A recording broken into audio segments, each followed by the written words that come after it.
Hello, everyone. Welcome. We were going to get started in just a few seconds. I'm just waiting for people to enter the room. So we hope that you're doing well. Thank you so much for being here. All right, I'm going to kick things off. Welcome to the National Book Critics Circle conversation about poetry in translation with Arthur Sze, the 25th Poet Laureate of the United States. A conversation led by Mandana Chaffa, Vice President of the Barrios Book and Translation Prize. I'm Rebecca Hussey, and I'm here in my capacity as the NBCC Vice President of Technology and your tech host for the evening. So I'm just going to go over a few housekeeping details before I introduce our speakers, or before I introduce Mandana. If you want to enable closed captioning and view a live transcript, click Show Captions button at the bottom of your screen. You can click View Full Transcript to view the transcript in the side panel of the meeting. We also have Mylin Hill joining us and offering ASL interpretation. So thank you so much for being here, Mylin. We will have time for questions and answers. So if you have a question, we ask that you use the Q&A link at the bottom of your screen at any time so we can bring your question into the conversation towards the end of the session. So ask as many questions as you like. We'll be monitoring them. We'll get to as many as we can. I will also be posting relevant links throughout the session into the chat. So now I want to introduce our interviewer. So Mandana Chaffa is a writer, editor, and critic whose work has appeared in a variety of publications and venues. She is founder and editor of Nowruz Journal and an editor-at-large at Chicago Review of Books. She serves on the boards of Brooklyn Poets, where she's treasurer, the National Book Critics Circle, where she's vice president of the Barrios Book and Translation Prize, and co-vice president of membership with me. And she's also the president of the board of the Flowchart Foundation, which celebrates the work and legacy of John Ashbery. Born in Tehran, Iran, she lives in New York. So welcome, Mandana. So let me just say, first of all, Rebecca and I were talking first thing in the morning, going through some of the logistics and everything.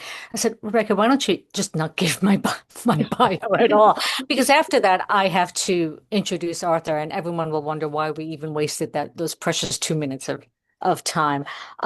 Truly honored to be here with Arthur Sze, who is the 25th Poet Laureate of the United States and the author of 12 books of poetry, including Into the Hush, the Glass Constellation, New and Collected Poems, which was selected for a 2024 National Book Foundation Science and Literature Prize, Sightlines, which he received the National Book Award for, Compass Rose, a Pulitzer Prize finalist. Do you see why I didn't want to have her read my bio? The Ginkgo Light, selected for the Penn Southwest Book Award and Mountains and Plains Independent Booksellers Book Award. Kripu, the Red Shifting Web, poems from 1970 to 1998, which was selected for the Balcony's Poetry Prize and the Asian American Literary Award, and Archipelago, selected for an American Book Award. A celebrated translator and editor, Sze is also the author of The Silk Dragon 2 Translations of Chinese Poetry and editor of Chinese Writers on Writing from 2010. Most recently, he published The White Orchard, selected interviews, essays, and poems with the Museum of New Mexico Press. We're going to also add all of your other beautiful biographical details. And soon to be part of a new book, an anthology called Transient Worlds.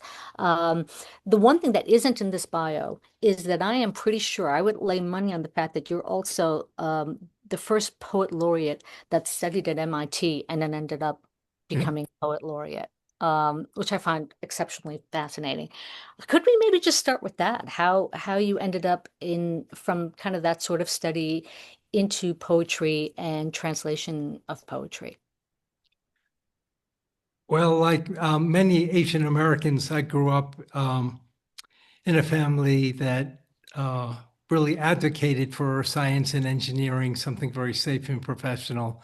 My father was both my parents were immigrants from China, and my father received his PhD from MIT. So in high school, actually poetry was far from my mind, and it was I thought poorly taught in schools. And that's when rationale for this anthology that we'll get to, this collection. So in high school, I had no idea what I wanted to do. I was good at math and science. I applied to MIT and I was accepted. But the very first semester I was there, I was sitting in a calculus lecture and I was totally bored. And I flipped to the back of my notebook and I started writing. And I went back to my dorm that night and I wrote my first poem. And then a few days later, I wrote another poem and another poem and another poem. And suddenly I realized that this is what I really wanted to do. And I always think of the Rose words, most men lead lives of quiet desperation. And I think I could have been a successful scientist or engineer, but I would have always wondered, what could I have done with writing? And then my real passion that I discovered was with poetry. So it didn't take me long to realize I needed to change direction. And I transferred at the end of my second year to the University of California at Berkeley and created my own major in poetry. And I turned to translating classical Chinese poetry to learn my craft. Well, I'm curious so Chinese was spoken in your household. Um, it's when I read this book, and we'll go into it in more depth, it's really a brilliant leap to do translation as a way to get even further into a poetic practice. Was there poetry in the house, or was this something and Chinese spoken in the house, or is this something that you wanted to get a little closer to some of these elements in your life? I think I wanted to get closer to these elements in my life. When I was a student at UC Berkeley, I thought I wanted to really learn Chinese better to be able to draw on my background. And when I read poems from the Tang Dynasty in translation, I felt like there was a lot there that wasn't coming through. The English translation sometimes felt stiff, the diction felt awkward.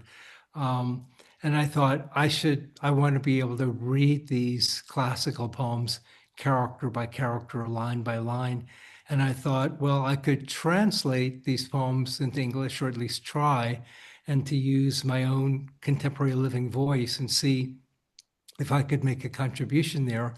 And as I started to translate, I also began to discover that translation is really the deepest form of reading, because I discovered I could look at the Chinese characters, and if I just read them on the page, I was really staying on the surface.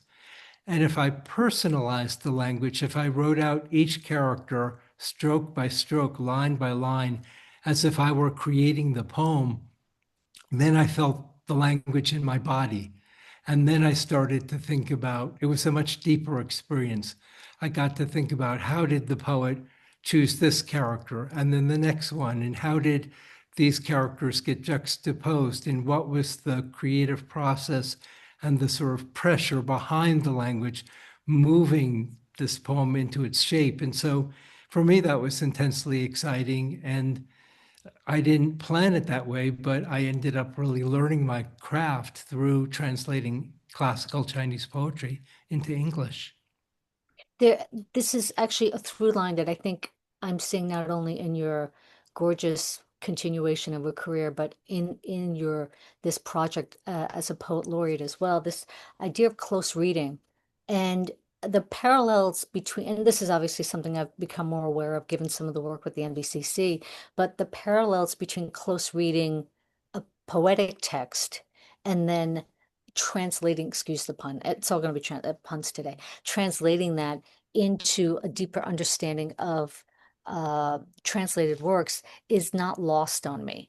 Especially reading this book, I could see really the way that you taught translation. We'll talk a little bit about that, and the way you approach translation is as open as the way you approach poetry. And perhaps I might ask you before we talk about the book to talk about your teaching of translation. I was so Arthur and I had a great conversation last week, and I was so taken with the way that you almost, it was like an Ouroboros. Do you know how the translation from this language to this language, back to this language, back to this language, and how you create a text from that? Would you mind talking about that a little? It's fascinating. Well, in a way, the seed or the impetus behind the whole book came out of my experience of teaching for 22 years at the Institute of American Indian Arts here in Santa Fe. And I worked with Native students from over 200 tribes across the United States. And as I taught the poetry workshop, I discovered students came in with a lot of baggage about what they thought a poem needed to be, that it was going to be difficult or esoteric or that it had to rhyme, or they just got very tense.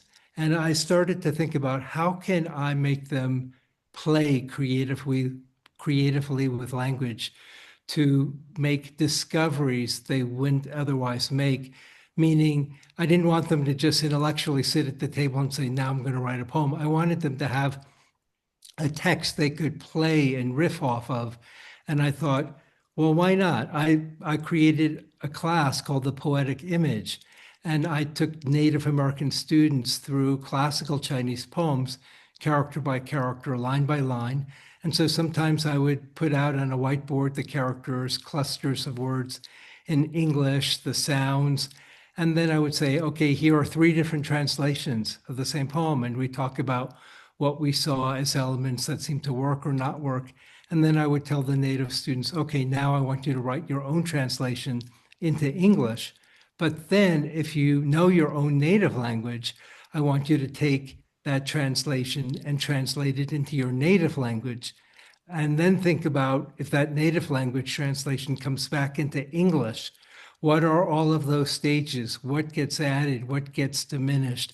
And not that I had any answers, but it really was a foundational class where Native students, and really I mentored a generation of younger Native poets, it was where they got to make all sorts of discoveries about how to play with language and not worry about whether what they were writing was good or was a poem, but they developed a passion for language, a willingness to experiment and take risks that came out of the practice of translation. And so, in a way, this collection I've assembled is like one more stage in that journey. All of that implies something that I hold dear, which is that you're never going to fail at this, right? This sort of serious play, as it were, is only going to lead to bigger and better things. When you mention the way that you started with these students, I think about how many people, going back to your situation at MIT, how many people from different walks of life who didn't start off in English or anything go into a poetry class or something like that, and they somehow are told that they don't get it, they're not good enough, they can't understand it. So for 20, 30, 40 years, they don't even want to touch poetry. Whereas to me, poetry is one of the most democratic, and I think you really make it even more democratic between poetry and translation. Things that everyone can read a poem and feel a poem. And there really isn't, what did we say last week? There isn't really any hard poetry because there isn't one meaning that has to be the meaning. And I think that is such a profound teaching style. And speaking of that teaching style, with respect to the book, I would love for you to just talk a little bit about it, and then we can go back and forth about some of these aspects of it that I love so much. And by the way, please, before you do that, tell them when you started working on on this anthology, and it's coming out in April. I'm like astonished and demoralized by that. I have to be honest. Well, the announcement from the Library of Congress was on September 15th, and I knew certainly by September 1st that I was going to accept and do this. And I was warned that the government was facing an imminent shutdown. So I started by thinking, the task of the Poet Laureate is really how to increase the appreciation of poetry across the country. And I looked at many wonderful projects previous Poet Laureates have done. And then I thought, I need to be myself. And I really learned my craft through translating Chinese poetry. And to my surprise, no previous Poet Laureate had chosen poetry and translation. So then I got really excited and I thought, well, this shouldn't just, of course, be about Chinese poetry into English. This should be about a conversation of poetry from ancient times as well as modern times from many different languages.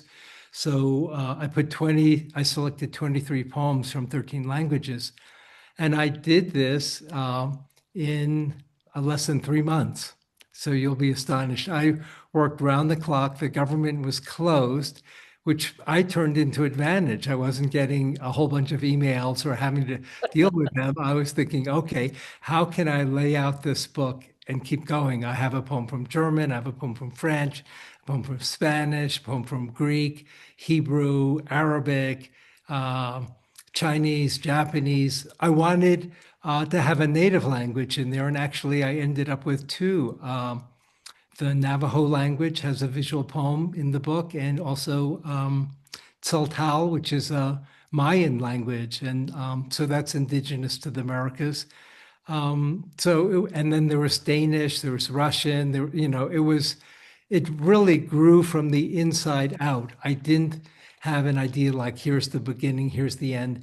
And the book is dedicated to my editor, Michael Wiegers, because as I was working on this, I would call Michael and I would say, okay, I'm thinking of, for instance, using a poem from German, and I love Rilke's poetry, and I'm thinking of the last sonnet to Orpheus. And Michael said, oh yeah, that's beautiful, but my favorite is Archaic Torso of Apollo.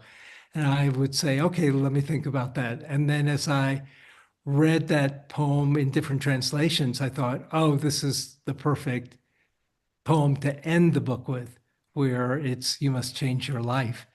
Because poetry certainly did that for me.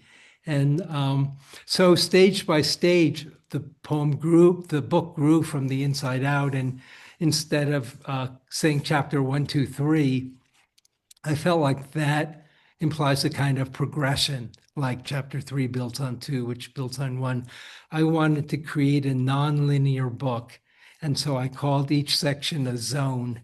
And it's really in homage to Apollinaire's great poem, Zone, and which moves all over space and time. And I thought each zone could present a poem in an original language, Greek, Arabic, French. And then there could be, for instance, multiple translations of the same poem. And not that one would be better than another or worse than another, but I could talk about how each translator found something of value to carry over to bring into English. So the book sort of grew very quickly in all these different directions. And yes, there are poems I wish I could have put in. And I thought, I also want this book to be compact. It's 15 zones.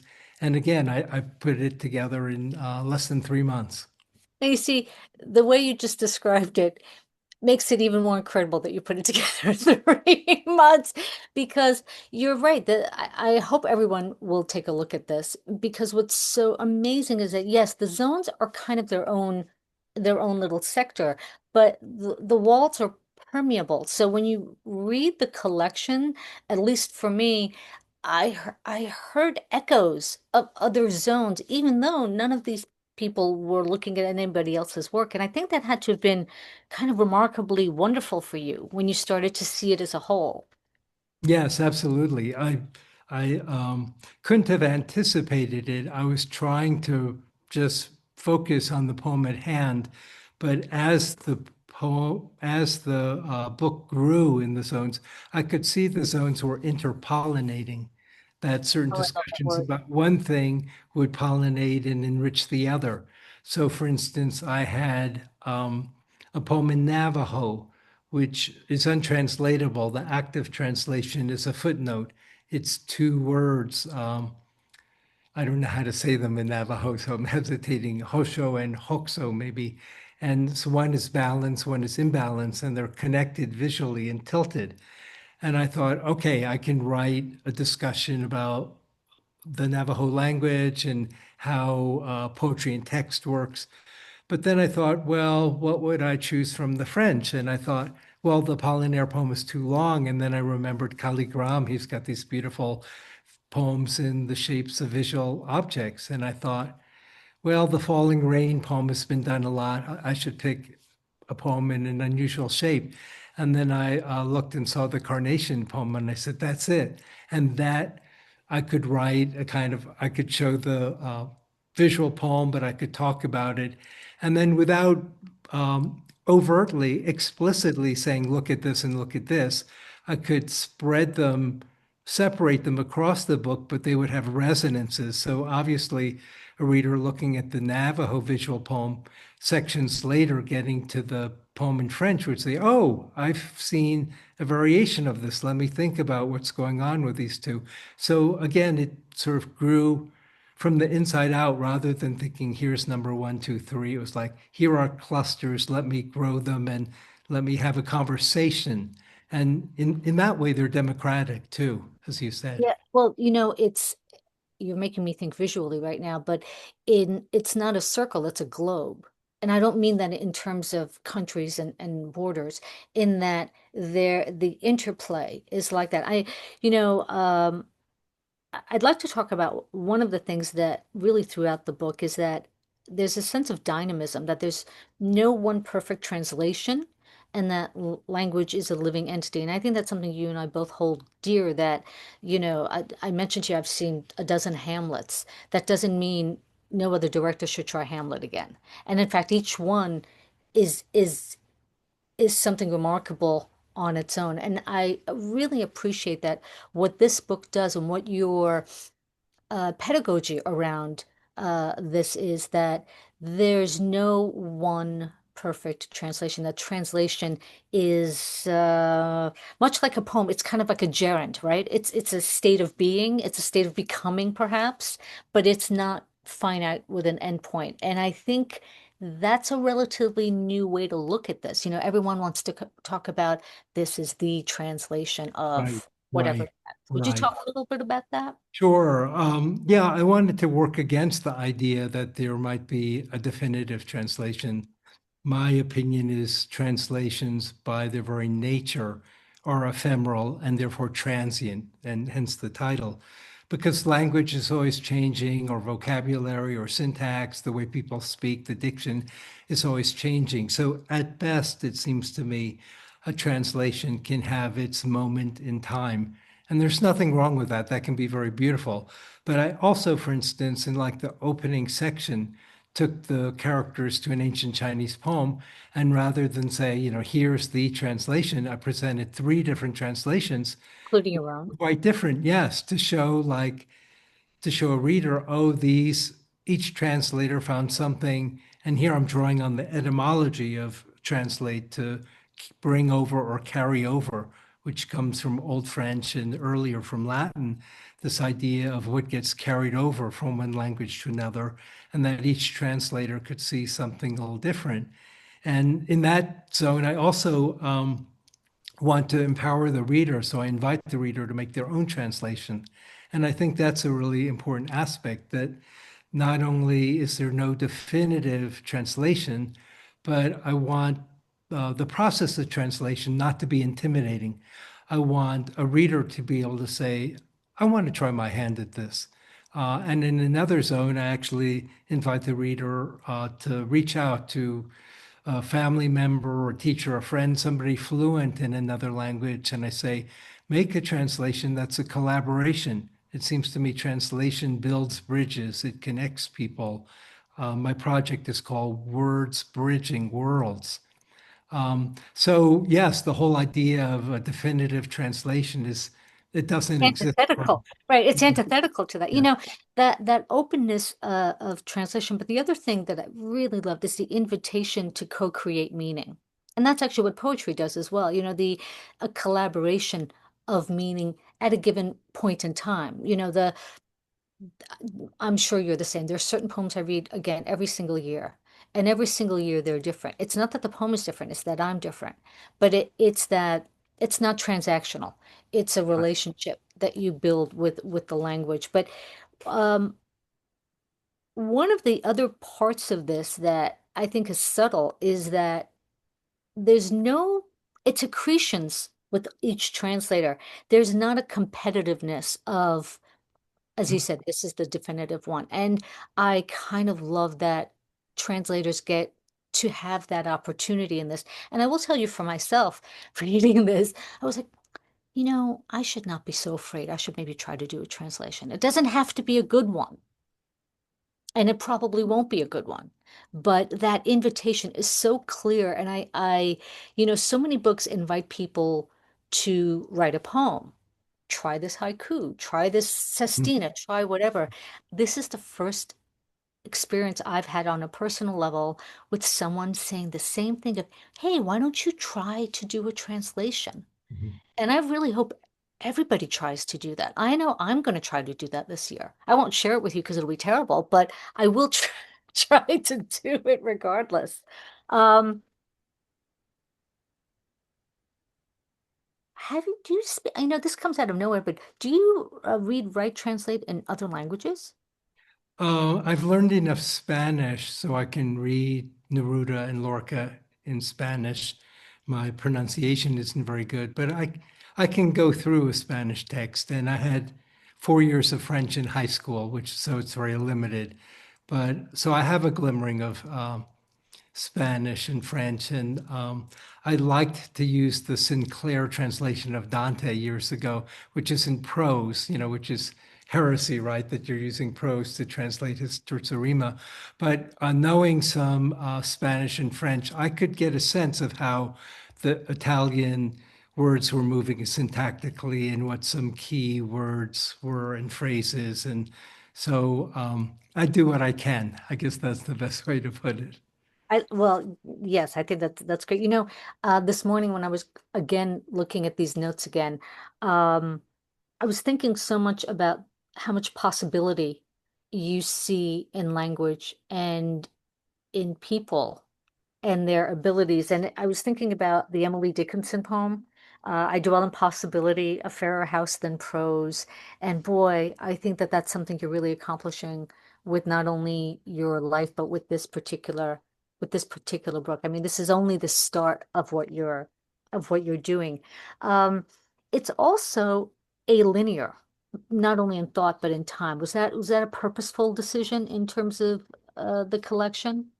Yes, I think, and here I'm betraying my biases as a poet, I love to use juxtaposition in my poetry rather than a linear narrative. Or I might have in my own poetry, for instance, two narratives that are being juxtaposed, that are being contrasted. And so as I was thinking of these different poems in conversation with each other, I was thinking about how they could be juxtaposed.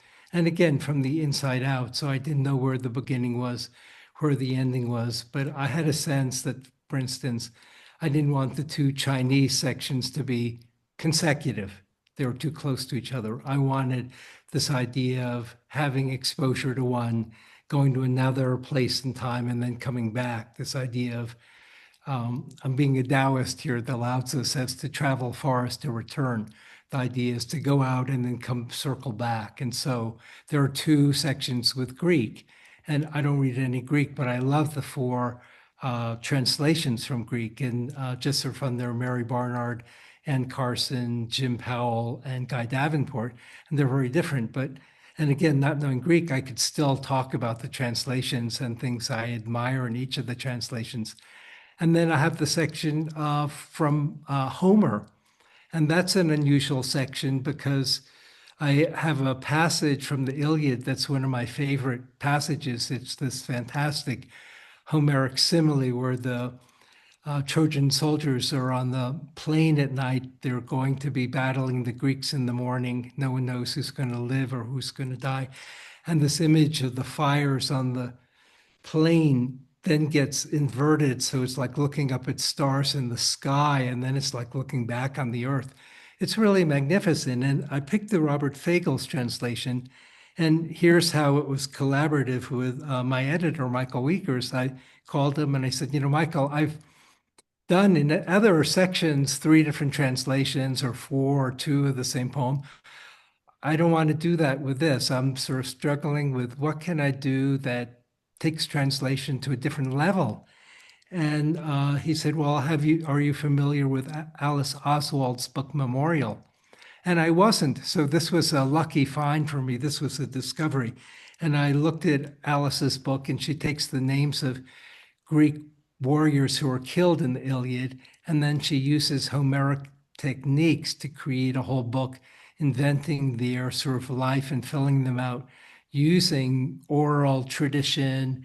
And she says, very frankly, she's excavating. She's not doing a literal translation, but she's excavating and drawing on the aura or energy of the text. And I thought, well, I love this idea that now, instead of just thinking a translation is you have this and how do you carry it over?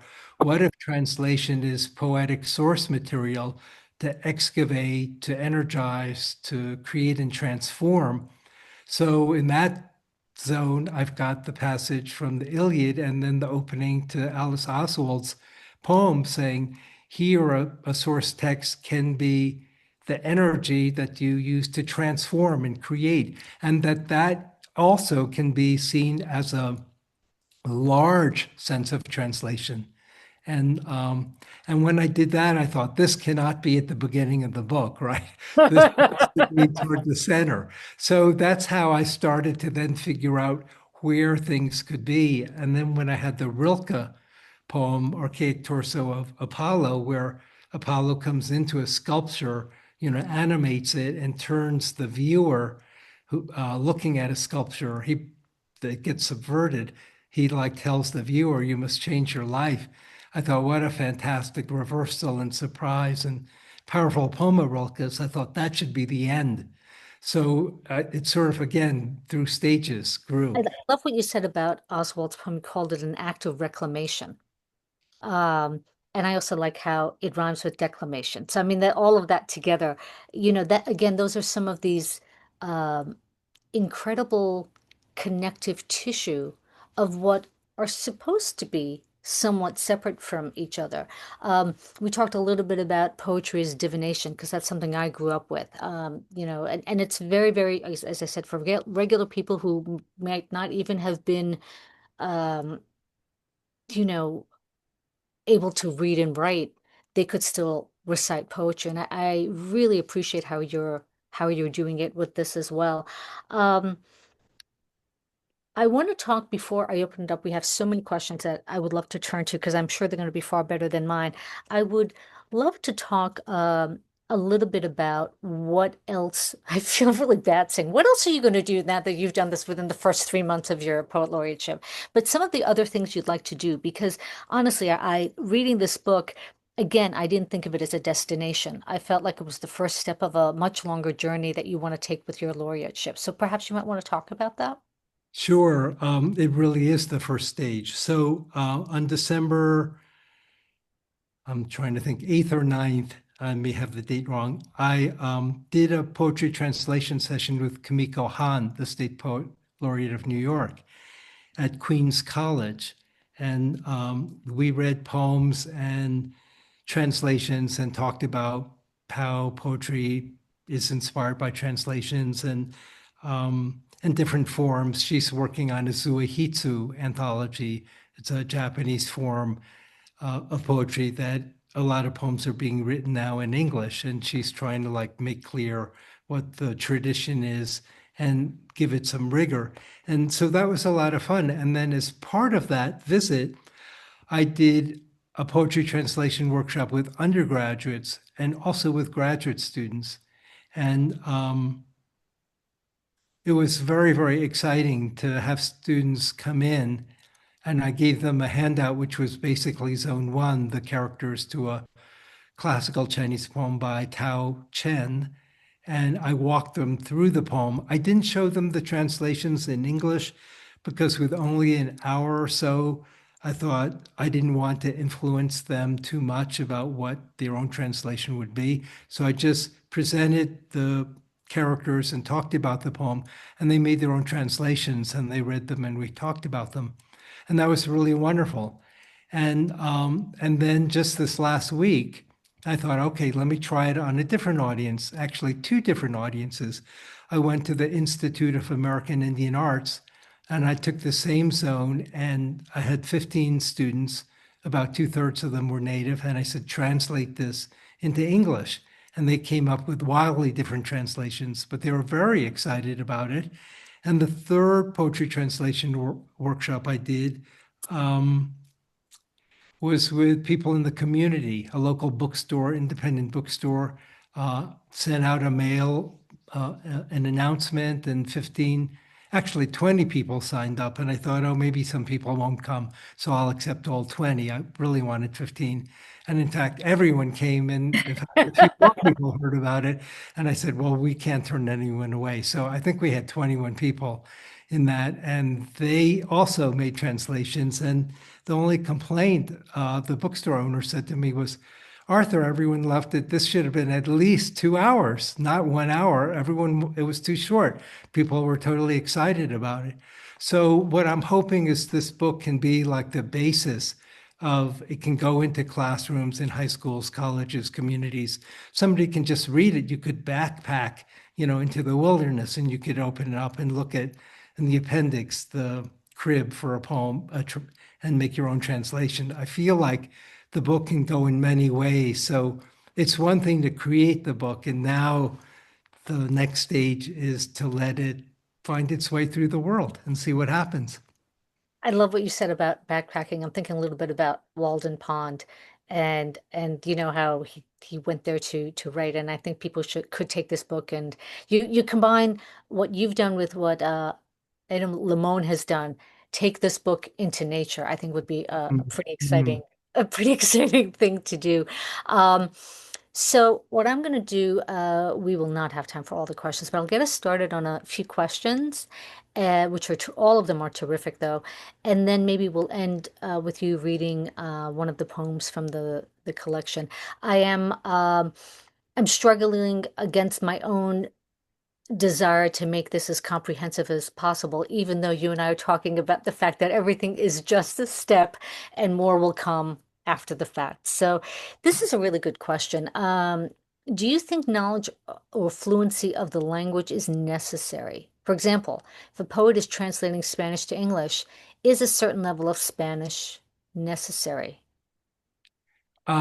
Before I answer that, I can't resist showing you a Oh, boundary. please do.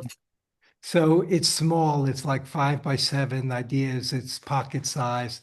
It's like 160, 80 pages. But the idea is it's very portable. I wanted it to be small, not a big format book that, again, for traveling. I think, And by the way, if I can add something to that, and there's space for people to do their own writing and translating, and I think that yeah, that's great. yeah. I am a purist with books. I don't believe in writing in them, but this book kind of begs for you to write in it.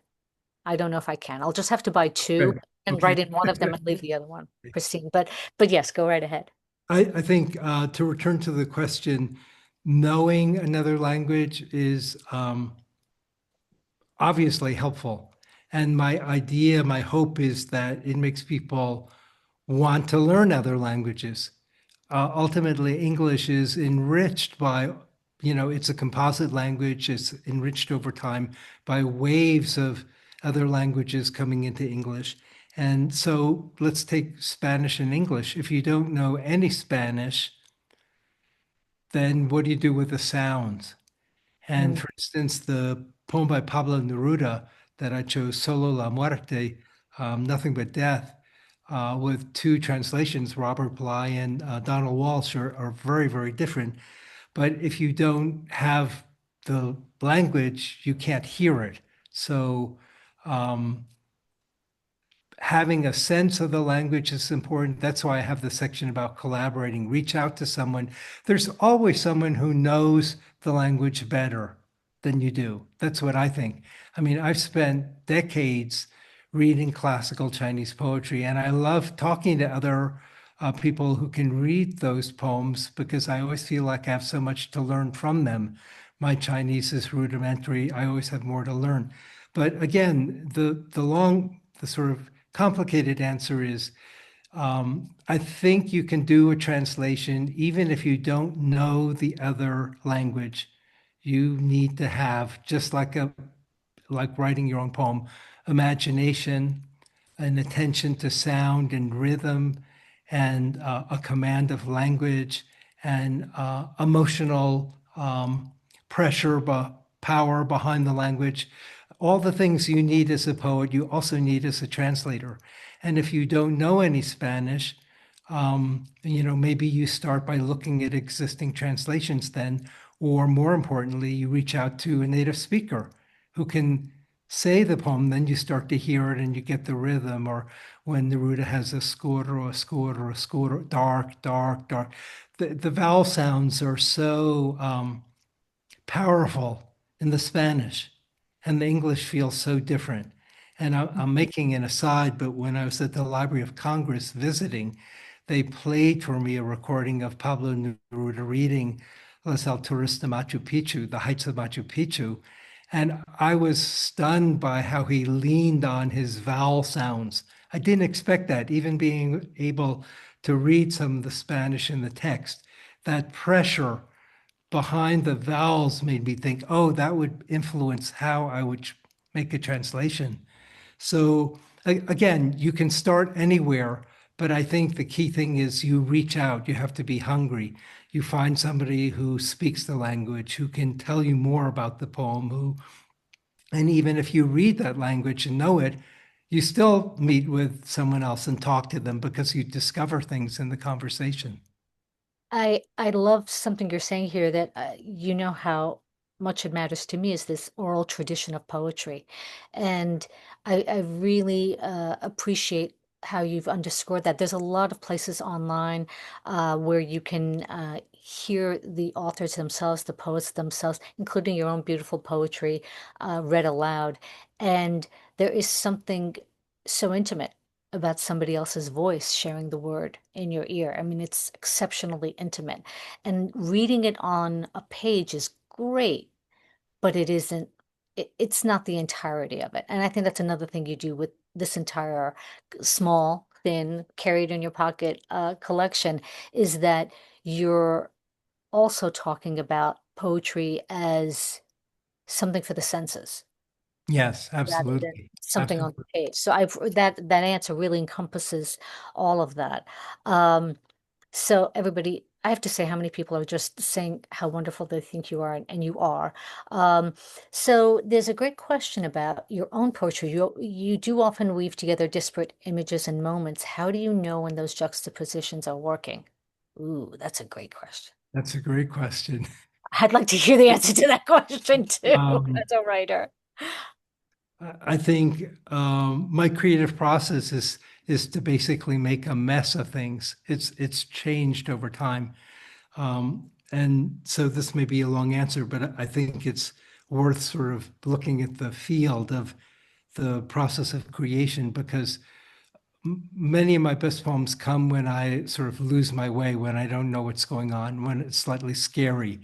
And that's a good sign because I'm not quite in control of the language. I don't know what's going to happen next. So I'm writing these phrases, these fragments, and I can't put them together. I can't intellectually say, okay, well, this goes with it, because it's really coming from a deep place inside of myself, and I need to trust that process. So it becomes a mess on the page. I have lots of fragments or different shapes and tones and rhythms. And how does the poem start to find its essential thread, so to speak, its essential voice? And I think I get to a certain stage where I feel like I have so much there, I need to start to compress. I need to think about what's essential, what isn't. And I don't know beforehand. So it's experimenting. It's like starting, what if the poem starts with this phrase? Where does it lead me? And it connects to some other phrases. Some phrases I haven't thought of start to come forward. Some phrases I have there on the page seem less important and they get excluded. But ultimately, in the end, I want the poem to feel like it has its own inner necessity, that the poem can move from one location to another. It can change place, it can change time. But ultimately, I want the reader to feel like I can trust this voice, I can trust this vision. And yes, it may be disorienting at first, but if I read and reread and sort of live deeper in the language, I can begin to see how it takes shape. And so, that's a mysterious process. It's very slow. Um, Well, it's so, very patient. I don't know if I want to call it slow. okay. It's patient though. It's patient. Yeah. It's patient Yeah. for the seeds you're planting in the Right. process. Right. And it's patient in a way, boy, I could be better at this. It's patient in that it doesn't expect an answer, or there's no the answer, but it doesn't Right. expect Right. an answer right away. And it just lets it Right. be, it lets it Right. breathe. And Right. I think that's anyone who's a writer can learn from that. It's a very hard thing, especially in our, this kind of life that we lead, Right. to have Right. that kind of Right. patience. Having said that, you did this in 3.5 months. So I don't know how to juxtapose those two Right. pieces of Right. you Right. because you're so patient with the poem, yet boom, you get this anthology out. You know, we have a few questions about Chinese poetry that I'm going to try to combine, and they're excellent, excellent questions. Um, we have a few people who are both MFA candidates. This is Chris Du in poetry and also do classical Chinese poetry translations. Everybody loves your approach of adding living contemporary voices. But feels that sometimes when I do this, I have concerns about altering the meaning of the forms too much from the original work pieces. How do you balance, I love this way of saying it, the process of making ethical decisions? I love that word. Yeah, ethics is, I mean, there's the cliche phrase, the Italian phrase, traditore, traditore. Oh, the traitor, right? The traitor, So, right? Yeah, yeah, at yeah. what point then, as a translator, do you betray the text? So that sense of ethics and what's um, sort of authentic or what honors the original poem. It seems to me um, maybe that's a way to proceed with the ethics is you want to be responsible. You obviously you need to care and even love the poem that you're translating. So this is not something um, you're just whipping out. And I'm personalizing it here. I've translated for 50 years and I have maybe 75 poems that I've translated. That's like less than two a year, right? So it's not like I've been in a hurry doing this. I think when you are looking at the Chinese, it's particularly challenging because the classical structures are so compressed. If you're translating a quatrain into English or a Dufu poem that's what's called regulated verse, say 5 characters to a line, 8 lines long with tonal counterpoint, I think you have to say to yourself, okay, that's there in the Chinese, but I am working with English. And I need to make the English fresh and alive. I don't want the English to feel stiff and hampered. And so ethically, you can say to yourself, okay, I can't reproduce the tones. That's impossible. But maybe I could think about the silences inside of the line. If there's a 7 character line and you read 2 characters, and then 3, what if you make your translation where instead of 1 line in English, you have 2 lines in English and the line break is where one of the says, Oh dear.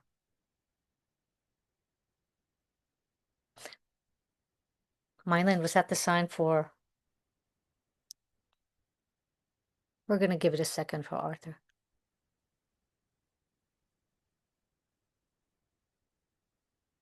we're frozen. Yeah, now you're back. Okay, We okay. all were waiting. There were, and Oh, Mylin had a special. oh yeah. Yeah, I Okay. was excited Yeah, about that. I'm like, right. oh, Yeah. yeah. Hold I learned on, something right. new. So you Hold see, we were on. translating for you. Okay, no, go right ahead. You were saying about. So part of the ethics of, it seems to me an ethical way to translate, classical Chinese poetry into English would be to not follow the structure of the Chinese too closely, but still show certain essential features. Like if you show where the silences are inside of the Chinese lines, that's a pretty terrific thing that you're doing in your translation in English.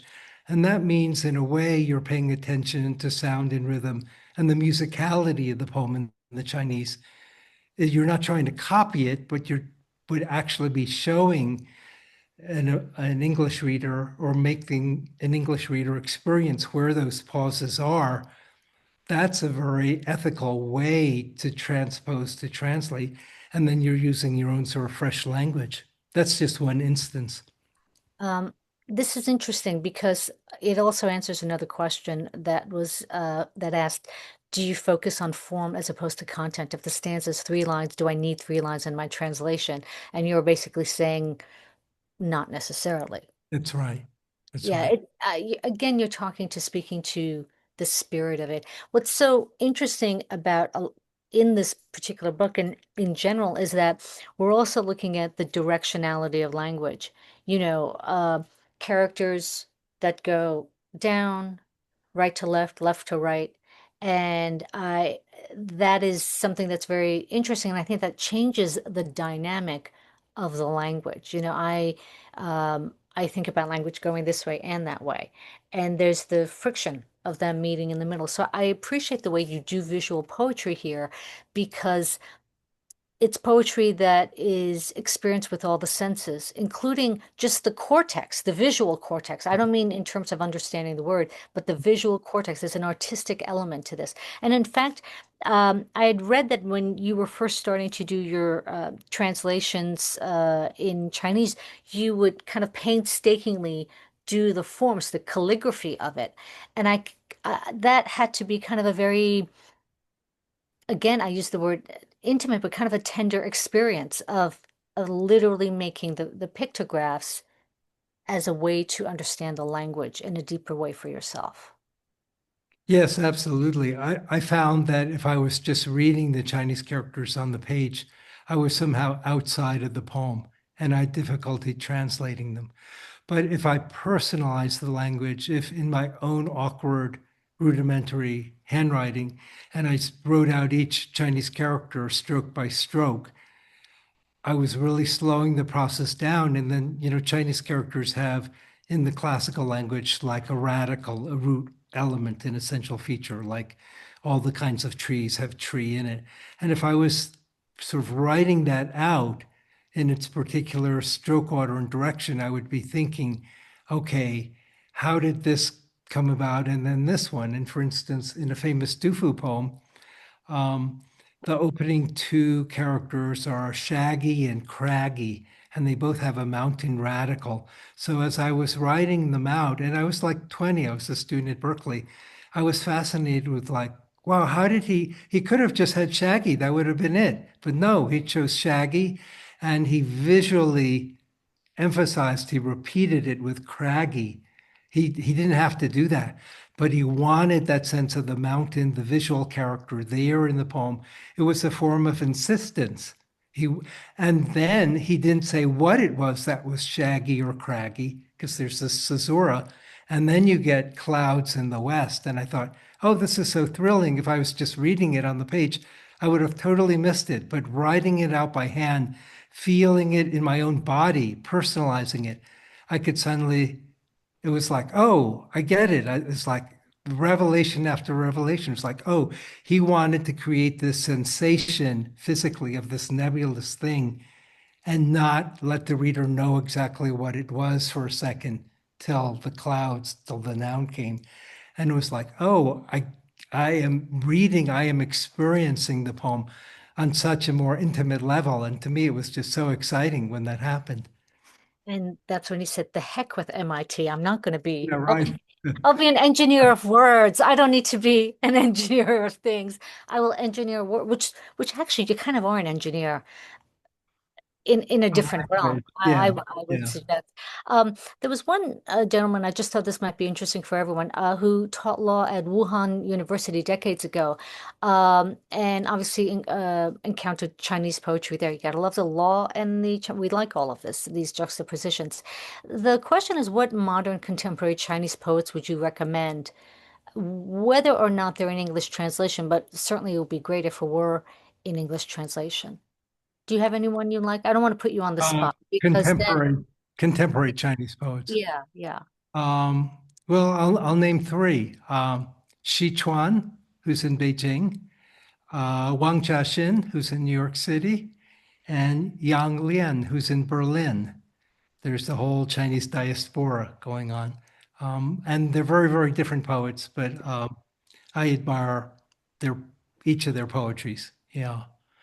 Let me just say one other thing that Yes, is please do. into my mind. One of the zones, you know, the languages may appear to be different and far away, but they connect in surprising ways. In one zone, which is the Mayan, the Tzeltal language, it's Michael Weger's translation of a poet in Chiapas who, when he writes in Mayan, in Tzeltal, writes in a pseudonym or a special name, Buffalo Conde. There are no buffalo in Chiapas, Mexico, but it's like he becomes shamanistic somehow when he writes. And he writes a kind of poetry that is inspired by the Hebrew Song of Songs. And I Mm. thought, wow, how did that happen? That's a mystery that one of the oldest books of poetry and love poetry in Hebrew comes to the New World. It gets translated into Spanish, presumably. This poet reads it, and he writes poems in Mayan, in Tzeltal, that are inspired through his Spanish translation through with a Hebrew root. It's like a Hebrew root, a Spanish trunk, and a Mayan leaf.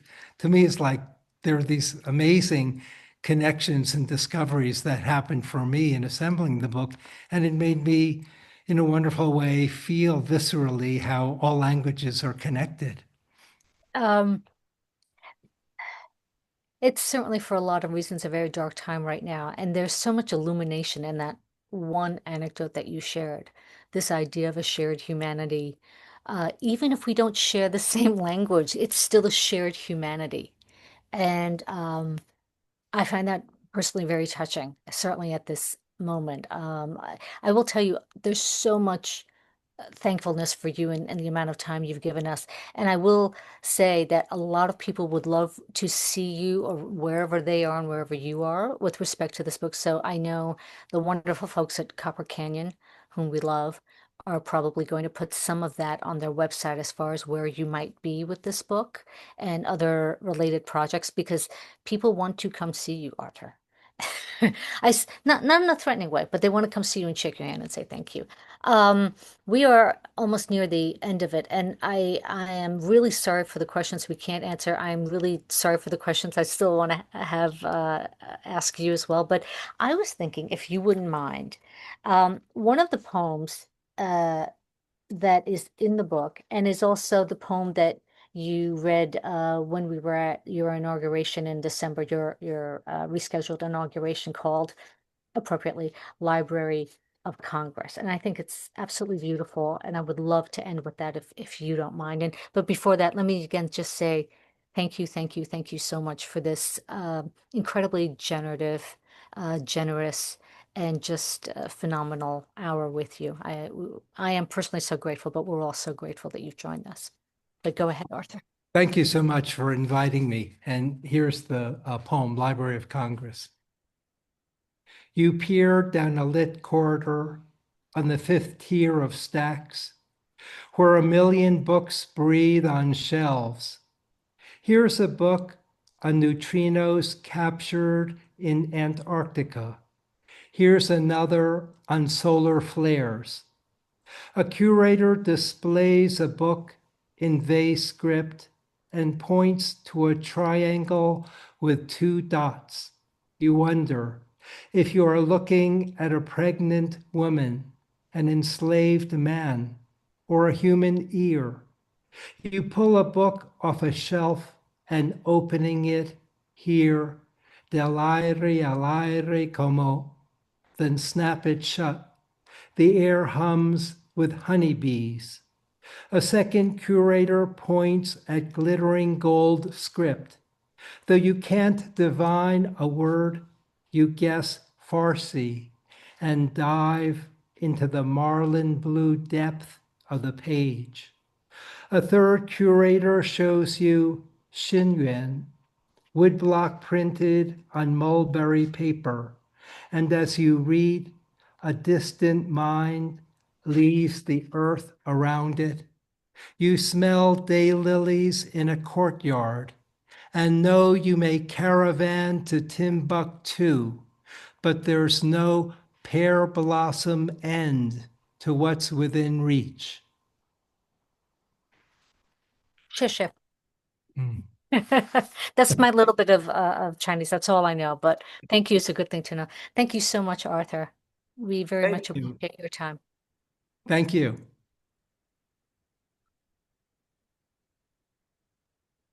And thank you. This wraps up our session. We appreciate everyone who could be here. I want to make one quick announcement. The National Book Critics Circle Awards ceremony will take place on Thursday, March 26th. So mark your calendars. The finalist reading will be the evening before on Wednesday, March 25th. So we hope you join us for those events. Once again, thank you so much, Arthur Sze, for joining us tonight. Thank you, Mylin Hill, for providing ASL interpretation. Much, much appreciated.